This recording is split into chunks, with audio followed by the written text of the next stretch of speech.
E questa è una grande difficoltà, credo, anche per le piccole e medie imprese. Stamattina si parlava anche di incentivi per queste aziende. C'è da parte della regione qualcosa che si può fare? Appunto, c'è qualche sistema per aiutare le aziende, specialmente le piccole e medie imprese in difficoltà?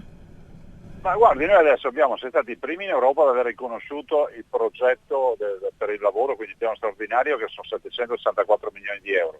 Poi ci sono tutti i fondi per lo sviluppo di 600 milioni di euro nei prossimi anni. Abbiamo anche la finanziaria regionale e noi facciamo l'impossibile per aiutare le nostre imprese. Ma il vero aiuto da dare alle nostre imprese è fare due robe: abbassare le tasse e togliere la burocrazia. Altrimenti le imprese si fanno morire.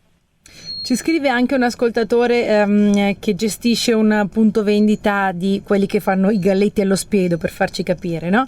E che dice: per aprire un'azienda in questa nazione bisogna perdere più tempo tra tasse, burocrazia e cose, ci metti almeno un anno. Dice: io ho aperto dei punti vendita all'estero, in mezz'ora di burocrazia tutto era pronto. È questo un po' che crea problemi, insomma, è ancora la burocrazia a creare problemi nell'aprire nuove imprese? Ma decisamente sì, questo è un dato di fatto. Poi dovremmo anche chiederci qual è la colpa della burocrazia.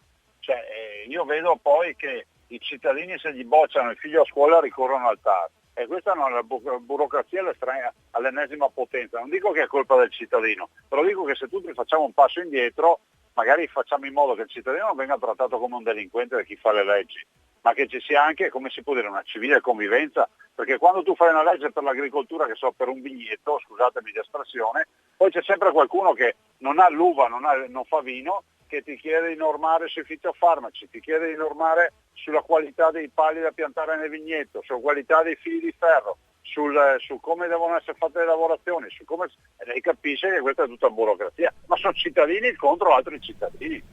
Grazie mille, governatore, come sempre l'appuntamento nei prossimi Grazie a giorni voi. per parlare ancora di titoli dei giornali. A presto.